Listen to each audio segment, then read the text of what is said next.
कृष्णाय वासुदेवाय हरे परमात्मने प्रणतः कलेशनाशाय गोविंदाय नमो नमः।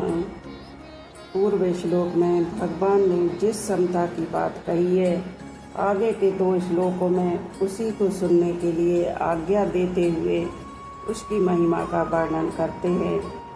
ऐसा ते अभिहिता सांख्ये बुद्धि योगे त्वं शृणु बुद्धिया युक्तो या पार्थे कर्म बंधम प्रहास्यसि।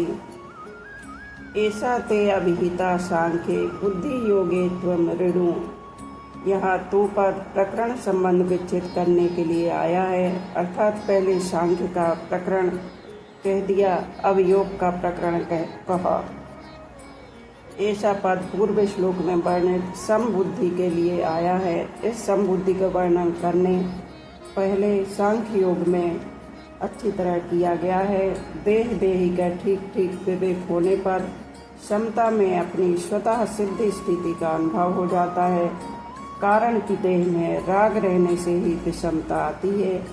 इस प्रकार सांख्य योग में तो समबुद्धि का वर्णन हो चुका है।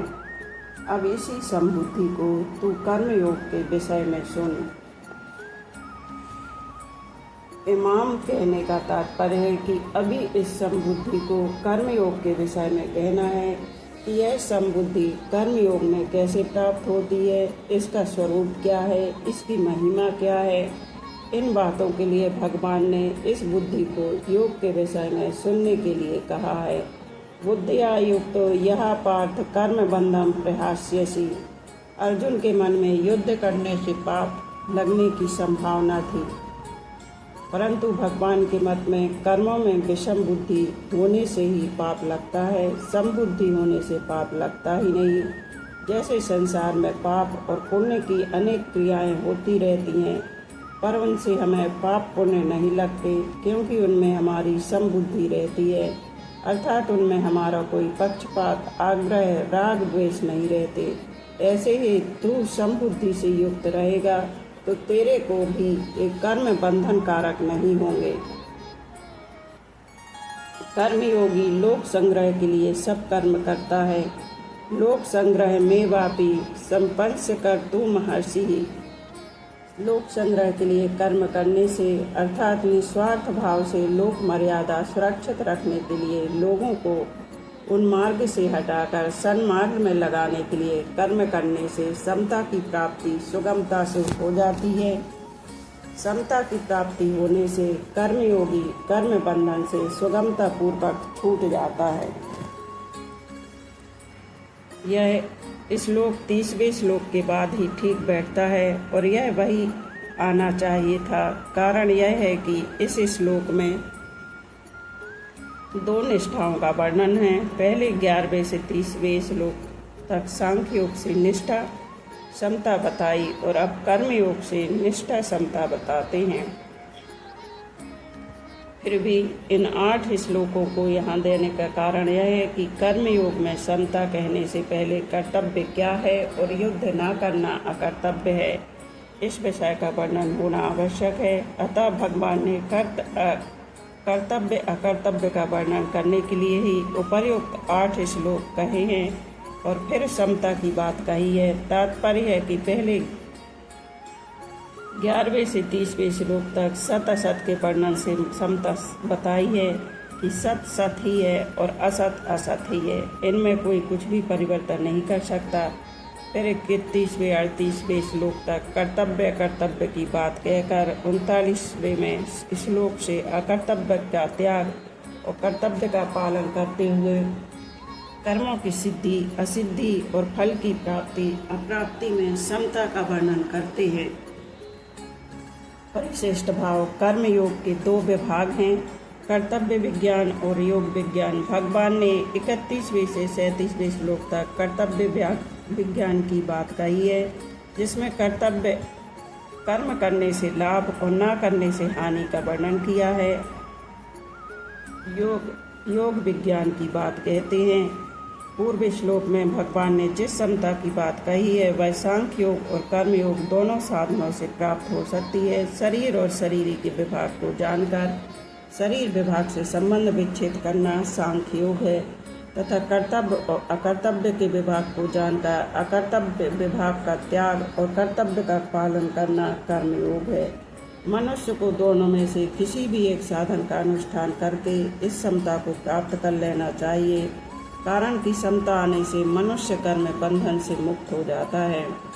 एक धर्म शास्त्र है और एक मोक्ष शास्त्र है। धर्म से लौकिक और परमार्थक दोनों तरह की उन्नति होती है। धर्म शास्त्र में कर्तव्य पालन मुख्य है। धर्म कहो चाहे कर्तव्य कहो एक ही बात है। जो करना चाहिए उसको ना करना भी अकर्तव्य है और जो नहीं करना चाहिए उसको करना भी अकर्तव्य है।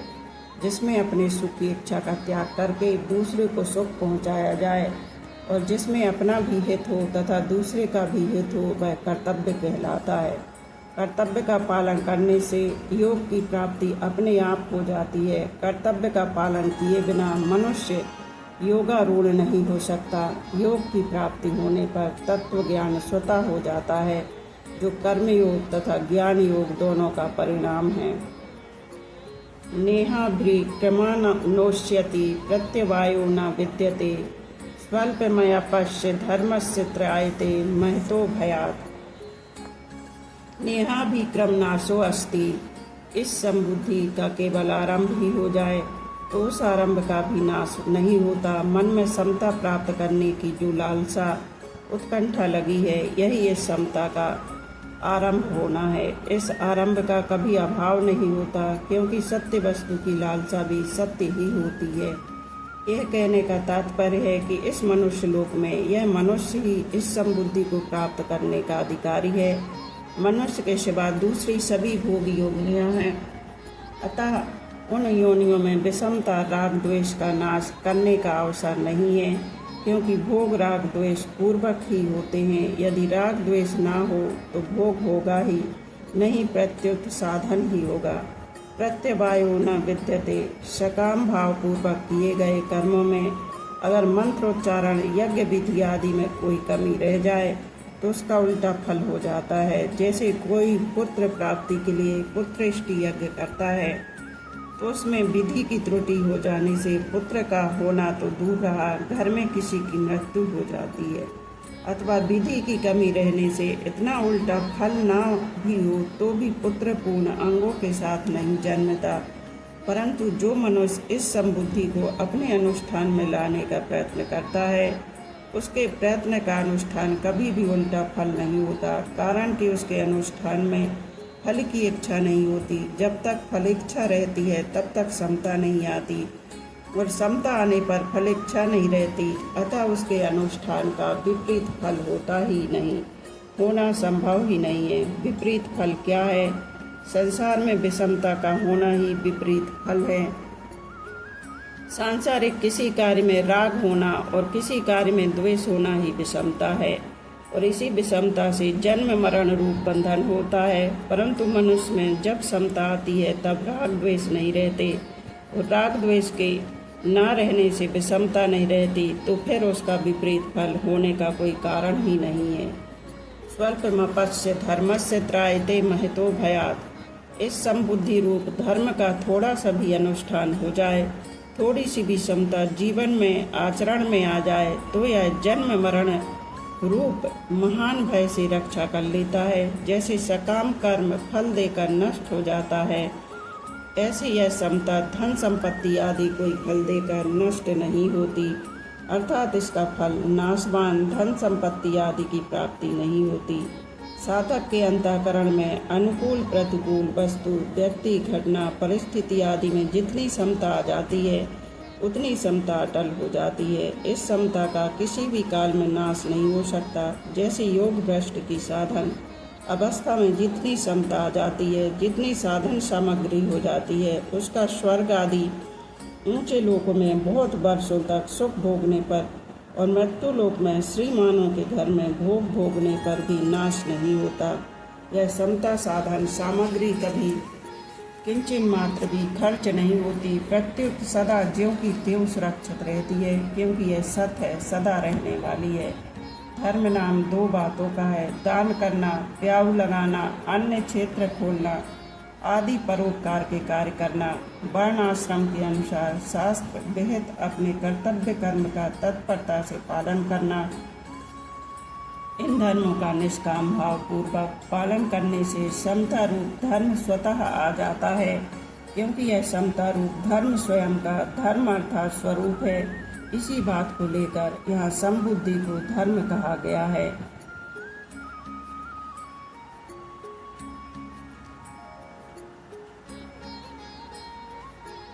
लोगों के भीतर प्राय यह बात बैठी हुई है कि मन लगने से ही भजन स्मरण होता है, मन नहीं लगा तो राम राम करने से क्या लाभ। परंतु गीता की दृष्टि में मन लगना कोई ऊंची चीज नहीं है। गीता की दृष्टि में ऊंची चीज है समता। दूसरे लक्षण आए ना आए, जिसमें समता आ गई उसको गीता सिद्ध कह देती है। जिसमें दूसरे जब लक्षण आ जाए और समता ना आए उसको गीता सिद्ध नहीं कहती। समता दो तरह की होती है, अंतःकरण की समता और स्वरूप की समता। समरूप परमात्मा सब जगह परिपूर्ण है। उस समरूप परमात्मा में जो स्थित हो गया उसने संसार मात्र पर विजय प्राप्त कर ली, वह जीवन मुक्त हो गया। परंतु इसकी पहचान अंतःकरण की समता से होती है। अंतःकरण की समता है सिद्धि असिद्धि में सम रहना। प्रशंसा हो जाए या निंदा हो जाए, कार्य सफल हो जाए या असफल हो जाए, लाखों रुपए आ जाए या लाखों रुपए चले जाए, पर उससे अंतःकरण में कोई हलचल ना हो, सुख दुख हर शोक आदि ना हो। इस समता का कभी नाश नहीं होता। कल्याण के सिवाय इस समता का दूसरा कोई फल होता ही नहीं। मनुष्य तप दान तीर्थ व्रत आदि कोई भी पुण्य कर्म करे वह फल देकर नष्ट हो जाता है, परंतु साधन करते करते अंतःकरण में थोड़ी भी समता आ जाए तो वह नष्ट नहीं होती, प्रत्युत कल्याण कर देती है। इसलिए साधन में समता जितनी ऊंची चीज है, मन की एकाग्रता उतनी ऊंची चीज नहीं है। मन एकाग्र होने से सिद्धियां तो प्राप्त हो जाती हैं, पर कल्याण नहीं होता। परंतु समता आने से मनुष्य संसार बंधन से सुखपूर्वक मुक्त हो जाता है। परिशिष्ट भाव समता की महिमा भगवान ने 39वें से 40वें श्लोक में 4 प्रकार से कही है। कर्म बंधम प्रहस्यसि, समता के द्वारा मनुष्य कर्म बंधन से मुक्त हो जाता है। नेहा भी क्रम नाशो अस्ति, इसके आरंभ का भी नाश नहीं होता। प्रत्यवायो न विद्यते, इसके अनुष्ठान का उल्टा फल भी नहीं होता। स्वल्पमपश्य धर्मस्य त्रायते महतो भयात, इसका थोड़ा से भी अनुष्ठान जन्म मरण महान भय से रक्षा कर लेता है। यद्यपि पहली बात के अंतर्गत ही शेष तीनों बातें आ जाती हैं, तथापि सब में थोड़ा अंतर है। जैसे भगवान पहले सामान्य रीति से कहते हैं कि समता से युक्त मनुष्य कर्म बंधन से छूट जाता है। बंधन का कारण गुणों का संग अर्थात प्रकृति और उसके कार्य से माना हुआ संबंध है। समता आने से प्रकृति उसके कार्य से संबंध नहीं रहता, अतः मनुष्य कर्म बंधन से छूट जाता है। जैसे संसार में अनेक शुभाशुभ कर्म होते रहते हैं, पर वे कर्म हमें बांधते नहीं, क्योंकि उन कर्मों से हमारा कोई संबंध नहीं होता। ऐसे ही समता युक्त मनुष्य का इस शरीर से होने वाले कर्मों से भी कोई संबंध नहीं रहता। समता का केवल आरंभ हो जाए, अर्थात समता को प्राप्त करने का उद्देश्य जिज्ञासा हो जाए, तो इस आरंभ का कभी नाश नहीं होता। कारण कि अविनाशी का उद्देश्य भी अविनाशी ही होता है, जबकि नाशवान का उद्देश्य भी नाशवान ही होता है। नाशवान का उद्देश्य तो नाश पतन करता है, पर समता का उद्देश्य कल्याण ही करता है। जिज्ञासुरपि योगस्य शब्द ब्रह्मार्ति वर्तते, समता के अनुष्ठान का उल्टा फल नहीं होता। सकाम भाव से किए जाने वाले कर्म में अगर मंत्रोच्चारण अनुष्ठान विधि आदि की कोई त्रुटि हो जाए तो उसका उल्टा फल हो जाता है, परंतु जितनी समता अनुष्ठान में जीवन में आ गई, उसमें अगर व्यवहार आदि की कोई भूल हो जाए, सावधानी में कोई कमी रह जाए, तो उसका उल्टा फल बंधन नहीं होता। जैसे कोई हमारे यहाँ नौकरी करता हो और अंधेरे में लालटेन जलाते समय कभी उसके हाथ से लालटेन गिरकर टूट जाए, तो हम उस पर नाराज होते हैं, परंतु उस समय जो हमारा मित्र हो, जो हमारे से कभी कुछ चाहता ही नहीं, उसके हाथ से लालटेन गिरकर टूट जाए तो हम उस पर नाराज नहीं होते। प्रत्युत कहते हैं कि हमारे हाथ से भी तो वस्तु टूट जाती है, तुम्हारे हाथ से टूट गई तो क्या हुआ, कोई बात नहीं। अतः जो सकाम भाव से कर्म करता है उसके कर्म का तो उल्टा फल हो सकता है, पर जो किसी प्रकार का फल चाहता ही नहीं, उसके अनुष्ठान का उल्टा फल कैसे हो सकता है, नहीं हो सकता। समता का थोड़ा सा भी अनुष्ठान हो जाए, थोड़ा सा भी समता का भाव बन जाए, तो वह जन्म मरण महान भय से रक्षा कर लेता है, अर्थात कल्याण कर देता है। जैसे सकाम कर्म फल देकर नष्ट हो जाता है, ऐसी यह थोड़ी सी भी समता फल देकर नष्ट नहीं होती। प्रत्युत इसका उपयोग केवल कल्याण में ही होता है। यज्ञ दान तप आदि शुभ कर्म यदि सकाम भाव से किए जाए तो उनका नाशवान फल प्राप्त होता है, और यदि निष्काम भाव से किए जाएं तो उनका अविनाशी फल मोक्ष होता है। इस प्रकार यज्ञ दान तप आदि शुभ कर्मों के तो दो फल हो सकते हैं, पर समता का एक ही फल कल्याण होता है। जैसे कोई मुसाफिर चलते चलते रास्ते में रुक जाए अथवा सो जाए तो वह जहाँ से चला था वहाँ पुनः लौटकर नहीं चला जाता, प्रत्युत जहाँ तक पहुँच गया वहाँ तक का रास्ता तो कट ही गया। ऐसे ही जितनी समता जीवन में आ गई उसका नाश कभी नहीं होता। स्वल्पमपश्य धर्मस्य त्रायते महतो भयात्। निष्काम भाव थोड़ा होते हुए भी सत्य है और भय महान होते हुए भी असत्य है। जैसे मन भर रुई हो तो उसको जलाने के लिए मन भर अग्नि की जरूरत नहीं है। रुई एक मन हो या 100 मन, उसको जलाने के लिए एक दिया सलाई पर्याप्त है। एक दिया सलाई लगाते ही वह रुई खुद दिया सलाई अर्थात अग्नि बन जाएगी। रुई खुद दिया सलाई की मदद करेगी, अग्नि रुई के साथ नहीं होगी। प्रत्युत रुई खुद ज्वलनशील होने के कारण अग्नि के साथ हो जाएगी। इसी तरह असंगता आग है और संसार रुई है। संसार से असंग होते ही संसार अपने आप नष्ट हो जाएगा, क्योंकि मूल में संसार की सत्ता न होने से उससे कभी संग हुआ ही नहीं। थोड़े से थोड़ा त्याग भी सत है और बड़ी से बड़ी क्रिया भी असत है। क्रिया का तो अंत होता है पर त्याग अनंत होता है। इसलिए यज्ञ दान तप आदि क्रियाएं तो फल देकर नष्ट हो जाती हैं, पर त्याग कभी नष्ट नहीं होता। त्याग अच्छन्ति निरंतरम। एक अहम के त्याग से अनंत सृष्टि का त्याग हो जाता है, क्योंकि अहम ने ही संपूर्ण जगत को धारण कर रखा है। जैसे कितनी घास हो क्या अग्नि के सामने टिक सकती है, कितना ही अंधेरा हो क्या प्रकाश के सामने टिक सकता है। अंधेरे और प्रकाश में लड़ाई हो जाए तो क्या अंधेरा जीत जाएगा। ऐसे ही अज्ञान और ज्ञान की लड़ाई हो जाए तो क्या ज्ञान जीत जाएगा। महान से महान भय क्या अभय के सामने टिक सकता है। समता थोड़ी ही हो तो भी पूरी है और भय महान हो तो भी अधूरा है। स्वल्प समता भी महान है क्योंकि वह सच्ची है, और महान भय भी स्वल्प सत्ताहीन है क्योंकि वह कच्चा है। समता को निष्काम भाव से स्वल्प कहने का तात्पर्य है। निष्काम भाव तो महान है, पर हमारी समझ में हमारे अनुभव में थोड़ा आने से उसको स्वल्प कह दिया है। वास्तव में समझ थोड़ी हुई, समता थोड़ी नहीं हुई। उधर हमारी दृष्टि कम गई है तो हमारी दृष्टि में कमी है, तत्व में कमी नहीं है। इसी तरह हमने असत को ज़्यादा आदर दे दिया तो असत महान नहीं हुआ, प्रत्युत हमारा आदर महान हुआ। इसलिए अगर हम सत का अधिक आदर करें तो सत महान हो जाएगा, अर्थात उसकी महत्ता का अनुभव हो जाएगा, और असत का आदर न करें तो असत स्वल्प हो जाएगा। वास्तव में असत महान हो या स्वल्प उसकी सत्ता ही नहीं है। नास्तो विद्यते भावा, और सत महान हो या स्वल्प उसकी सत्ता नित्य निरंतर विद्यमान है। ना भावो विद्यते सता। इसलिए उपनिषदों में परम तत्व को अणु से भी अणु और महान से भी महान कहा गया है। अडोर ऋयान महतो महीयान। आज यहीं पर विश्राम करते हैं, शेष आगे का कल कहेंगे। बोलो राधे राधे।